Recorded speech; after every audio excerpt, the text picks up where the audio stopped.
Stay naked.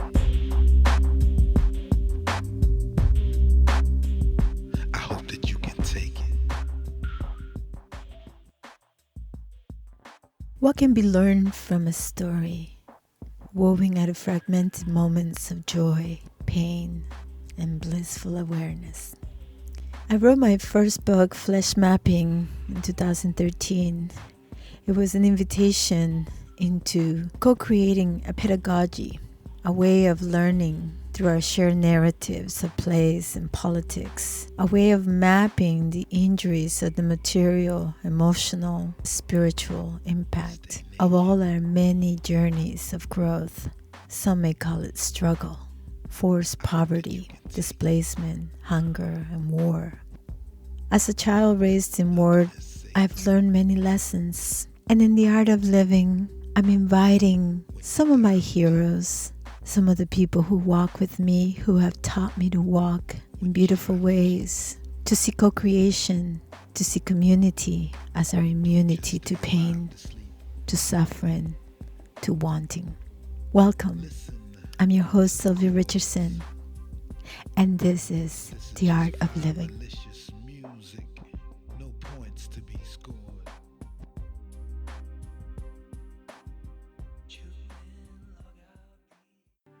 The groove is you. The groove is you. The groove is you. You are listening to The Art of Living, created to explore the sweetness of life through teaching and learning. And what a wonderful way to start my podcast than with my very own favorite actor, artist. She's a teacher, she's an educational developer, and simply a weaver of magic in the classroom. My dearest Sarah Ford Turner, thank you so much for being with me this morning. Oh, Sylvia, thank you so much. I can't imagine a better way to spend the morning. Thank you for this invitation. Now, when I look at the world, I see the world through the eyes of beauty. Doesn't negate that there are many things in the world that are, wounded. There's a lot of wounded spaces. As a Yeah. as an artist, how do you bring those elements into your world to co-create? Both the terrible with the wondrous, and create new blends that can possibly help your students, your children, your friends. Yeah, well, I think that that was really what drew me to the arts is that it felt like a way to make the challenging beautiful.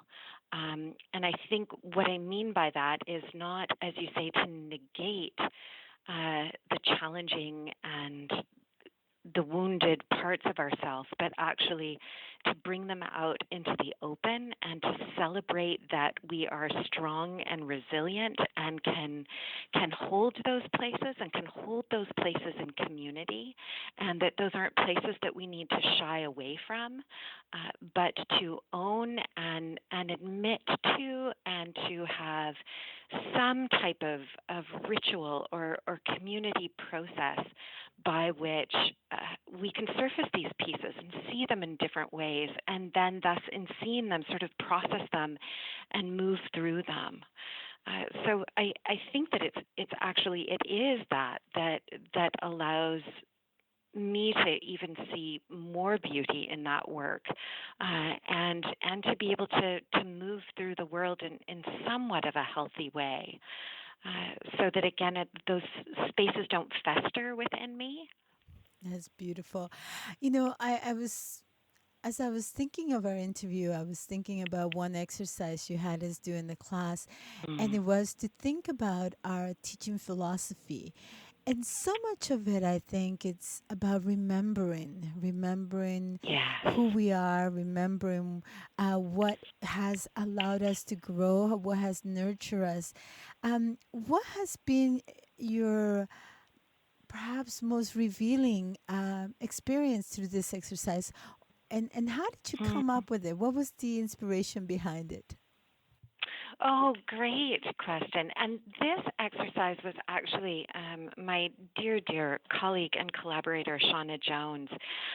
We had been we've been talking about the different ways to kind of surface these different memories. And actually, we started first with this idea of using this tool called Visual Speak, which are these amazing photos that have actually been researched and they're so diverse. So we start with just this metaphor of the photograph, and really, I mean, I think part of one of our philosophies together as we kind of jointly do this work together is really that that's what the philosophy is.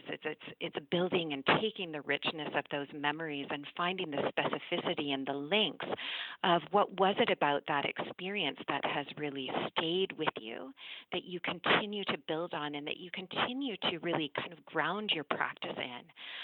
And more than even the idea of coming up with it, it's why we actually keep doing it and we keep building on to it. We keep creating another. Shauna then built on, and I'm wondering if maybe this was the one that you were thinking of too, is a very detailed visualization of having people just close their eyes or find some inward attention and go in with a little bit more depth to a particular memory of a particular individual, and then really investigate within that what are the pieces that you've really taken from that individual.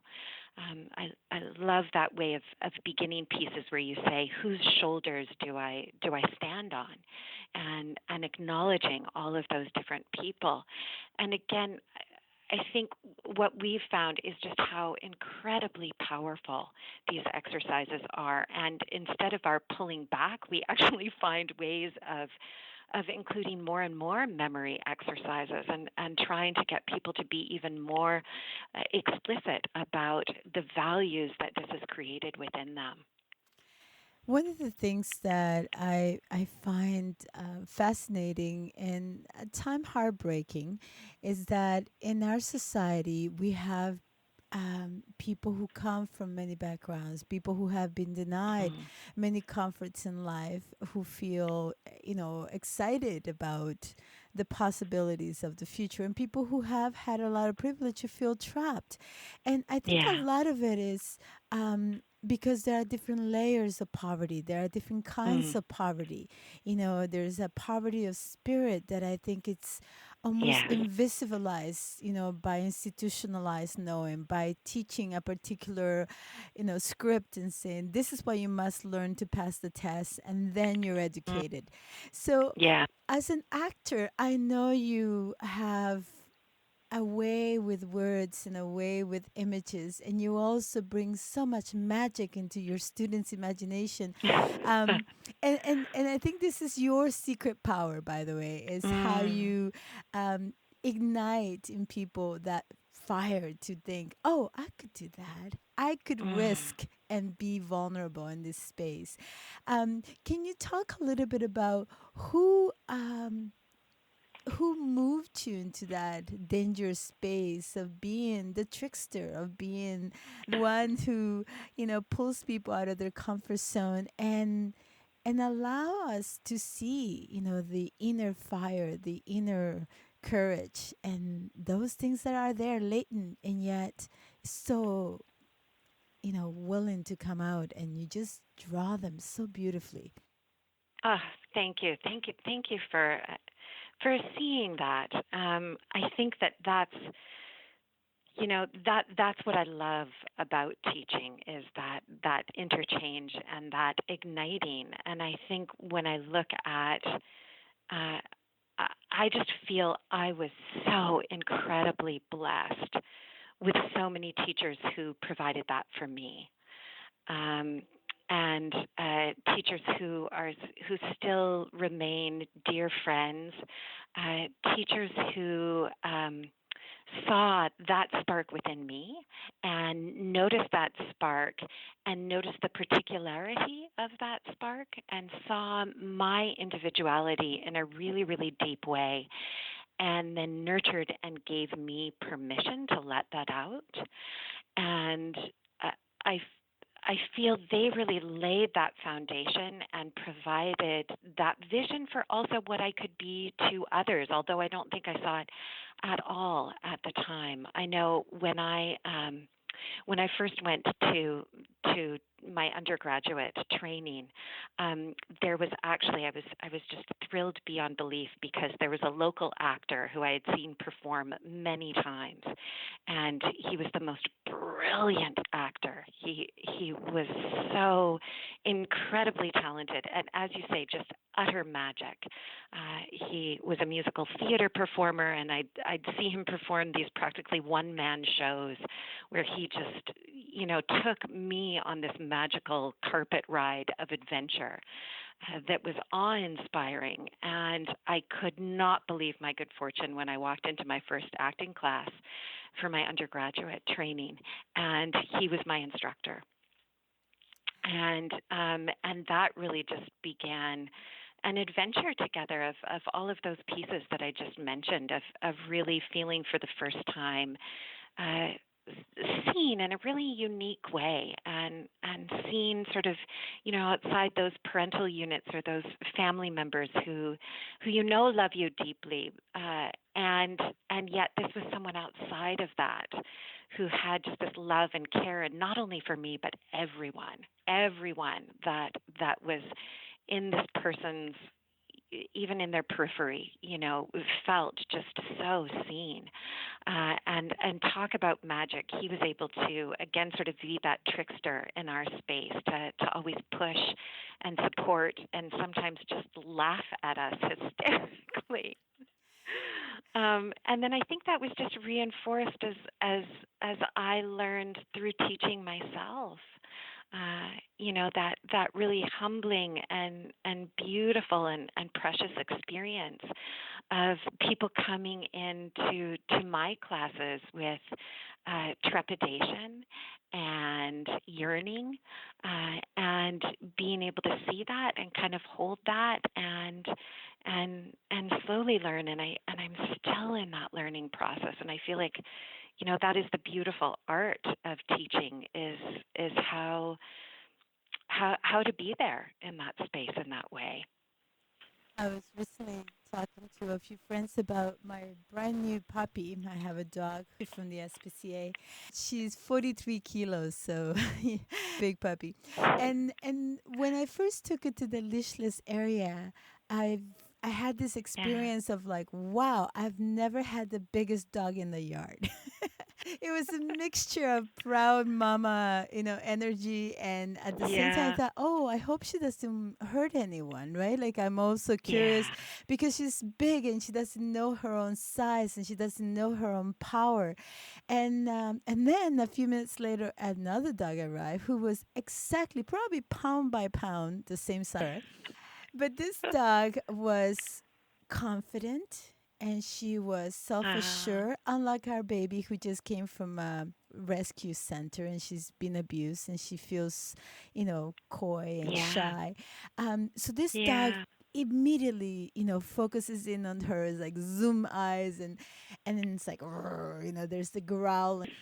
I literally witnessed this beautiful baby just shrink. She just Uh, went into like this little clump, and suddenly she was like this tiny little dog. And I felt my heart just broke witnessing this. But then I thought, how often do we do that? How often do we yes. do that as human beings, as learners, as women? We look around, we Yeah. compare to others, and suddenly we shrink. We just like Yeah. contract. And I think it's such a beautiful gift that a teacher gives us to allow us to see that everyone begins where they begin. We're not on the Yeah. same. There's no such thing as a level playing field. For some people, No. injustice and inequality has, slanted the field, right? How do you invite people to see that, to not compare their beginnings to someone else's ending? Oh, what a wonderful question. And it's interesting.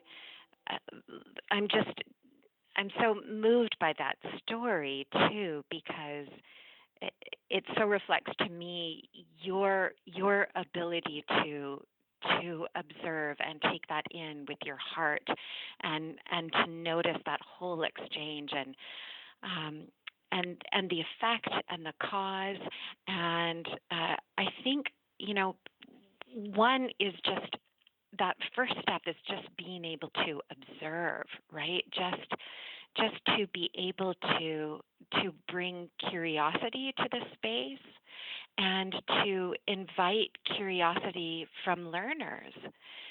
What is, and to look at every experience, just like that experience that you mentioned there with those two those two lovely dogs kind of facing off. I find sometimes that happens within the classroom, right? There are these power dynamics, and unstated at times, and we all enter, and every day can be different, right? One student who may enter a classroom with a lot of bravado and energy and warmth one day may come in the next day and just be devastated by events from the week or even just the morning. And so just keeping the space open for curiosity, and keeping the space open and the conversation constantly open, to inquire. That's a piece that I do really love about a theater practice, is that within theater there's always a check-in. There's any time you start work together, there's some way of allowing each individual to check in with themselves. Like, how am I today? What am I coming in with today? What is my energy? What is my desire for collaboration, lack of desire for collaboration? And what are the pieces that I can, and this isn't a piece that we can totally do, but even just to acknowledge, what are the pieces that I can give myself permission to kind of leave outside of the door? And then what can I bring in to do the work? So I think that those pieces from that theater training, that is just a part of what we do, that acknowledgement and that encouragement for individuals to both take ownership of where they're at, and also to continue just to frame and continue to place that sort of metacognitive lens, of every process is a process of learning. No matter what it is that we're learning, we're also learning how we learn, and we're learning about ourselves. And continuing to keep that frame there, to empower people to take that up in whatever way they're ready for in that moment. But hopefully, even that lens will continue to inform anything that they do. I love the playfulness and the curiosity and how the two, conquer fear in such a beautiful and gentle Hmm. way and such a compassionate way of being with each other. There was one thing that we did in class, Yeah. and that was, this idea of checking in, but also after a performance, this idea of crumpling. Yeah, absolutely. And that's really interesting. Yeah, there's an exercise that it's called hunkering. And so, yeah, so after a performance, it's that moment. Again, it's a check-in moment, but it's also that kind of just a release, right? It's that bodily readjustment, that acknowledgement that, okay, what we just went through was huge, and in the art of performance, right? You're taking on that other role, and so it's taking that time to kind of hunker and recenter and re-find who you are, to allow that other piece to move through you, of course, and inform you, but also a way to just kind of release that too. And I mean, so much. I'm just so thankful that so much of the literature around learning is really focusing on this idea that we don't learn unless we feel safe, right? And the way that we feel safe is that we feel accepted and respected, but I think a lot of that too is that internal space. How do we accept our own selves, and how do we create safety for ourselves? And I just love that process of hunkering is kind of, you sort of get into a squat, and you kind of cuddle yourself, or it's this real somatic experience of honoring that physical body too. What is your daily practice? How do you, as an actor, as an artist, as an educator, as someone who's constantly developing new educational playbooks, how do you take I care love of that you? term. I love that question, and I'm actually I feel you are so much better about your daily practice and honoring that. And my daily practice, the thing that I need to have is journal time. So, and that is, I worked through the artist's way when I came out of graduate school, and I was kind of launching into my professional school, and I was really lost at that point because my practice had been so prescribed, right? Graduate school was just this process of a very rigorous prescription of this needs to happen for your practice, and this needs to happen for your practice, and my undergraduate as well. So, I felt like I had spent like practically 15 years just in this very structured, this is what you need to do. And I'd really flourished in that. But I also realized that there wasn't time or necessarily space in all of this infusing of different ideas and practices to really find out what I needed. And I find, so I went through the artist's way, and the morning pages and the artist dates. So that just 3 pages of just writing, and just writing anything, just kind of stream of consciousness. Often it's poetry that will fall out, or just complaints, or sometimes I will use that 3 pages and just draw something out, or just scribble. And then this has changed over time, but I always need something physical. And sometimes that's been yoga. Sometimes that's been drumming if things have been really, really stressful. Other times it's been running. So it's really changed. And sometimes it's just walking. I love your practice of and your attention to really getting out in nature. And I too find that so rewarding, and when I can, I do. But having my 9 to 5 job and children at home at night, I try to just figure out ways of putting little pieces in there when I can. In Latin America, dancing was one of the ways I hunker down, from the Mm. sounds of war, from the sounds of trauma and violence outside. And Uh, it's interesting to me to consider how learning and teaching is about a dance. It's about yes. that sense of connection, of touch, of Mm. sensing your body in a space, and at the same time seeing others in a way that is new, that innocence is returned. And so it's Mm. all of those things, being willing to be wild and bold, and at the same time being willing to allow others to lead and follow their Yeah. wild. So it's all of it. And so, what would you love for new teachers to maybe take to heart from our conversation? Something that, because as we say in Latin America, every time you dance, you there's this vivencia, right? It's a Mm. a real embodied moment. It's like taking in life fully.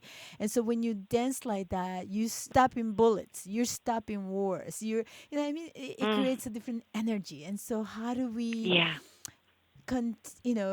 create a contagion of Yeah. vivencia in our teaching, in our ways of being? Well, and what you brought up earlier that I think is just so important is that um, that is also taking that stance and that approach is going against the norm in so many different ways. I actually found, and I will get to a piece of advice maybe at the end of this little story, but I found that one thing that was challenging for me when I moved from teaching theater and voice work in theater for so many years. I taught for like 20 years before I came into academia and started working more in education. And it was odd because immediately I felt confined. I felt like that practice of that boldness was met with a lot of fear, and it was met with a lot of criticism, a lot of confusion as to where do these spaces blend in terms of academic rigor and deep theory and then embodied practices. And and Sylvia, you and I know in our heart not only they are essential for one another. Um, the challenge is within institutions where that isn't necessarily the norm. How do we, and I think it's two questions. How do we continue to challenge ourselves? What are those practices that allow us to challenge ourselves, and so that we are fueled with that knowing of the value of that work and the value of that perspective when we move into these spaces. Um, so what I would suggest for people starting out is, again, to keep finding mentors who are able to weave those pieces together, and continue within your own personal life to find those things that do that bring that fire to you, and then question and kind of push up against how much you can bring that into the space. A simple exercise that we do for graduate students who are beginning to teach, and this feels like such a simple place to start, but it really is that opening gate, is we have them create just a 2-minute story about their life, about either why they value education, why they love their discipline, why they want to teach, and practice that 2-minute story and bring it into the classroom. And even just that act of having a personal narrative, many come up and say, "Oh, I never thought I could talk about that in a classroom." So just starting there, and then, as you say, and continue to listen to podcasts like yours that have this focus right at the heart of it. As we come to the end of our conversation, which is a continued conversation to be continued, of course, I wonder, is there any must-have tool that you carry with you that's like your way of engaging or bringing the, you know, just on those days, because we all have gloomy days and bad days, and Yeah. so what's your superpower tool that you? Oh, superpower tool. Well, the other day, uh, the thing that fuels me when I'm having those really terrible days are really students. And so my superpower tools are questions. Just questions and taking moments of connection. When I'm feeling gloomy, I actually spend more time, when people are coming in, asking them, "How did your day go? How was the week? What happened this week?"